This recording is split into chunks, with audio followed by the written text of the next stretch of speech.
Bonjour à tous, je m'appelle Hilda et je suis conseillère funéraire. Aujourd'hui, nous allons aborder la question de la consolation et des condoléances. Tout d'abord, on commence avec une étymologie. Le mot deuil a la même racine que le mot douleur. Alors, tout le monde ne réagit pas, c'est vrai, de la même manière à l'annonce d'un décès.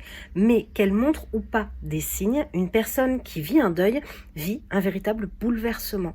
Alors, ce n'est pas évident d'accompagner une personne en deuil et les proches ne savent pas toujours quoi faire. Est-ce qu'il faut présenter des condoléances? Est-ce qu'au contraire, il faut adopter un discours plutôt positif? Eh bien, en fait, c'est vous qui connaissez le mieux la personne en deuil.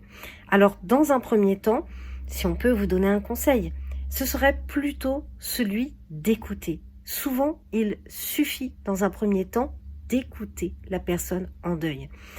Elle vit un choc, elle vit le manque, elle vit le changement de toutes ses habitudes. Donc, en fait, elle n'est pas forcément capable de tout entendre tout de suite.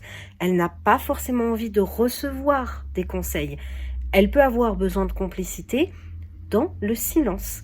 Consoler quelqu'un, ce n'est pas forcément toujours parler. Et ce n'est pas non plus se montrer omniprésent.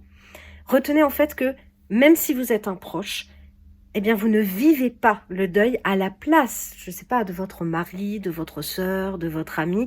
Le deuil, c'est un chemin personnel. Finalement, le plus important, eh bien, c'est que la personne en deuil sache que vous êtes disponible si elle a besoin de vous et qu'elle n'a pas à hésiter à faire appel à vous. N'hésitez pas à poster en commentaire vos réactions, vos questions, vos témoignages et restez à l'écoute car il y aura d'autres minutes coquelicots.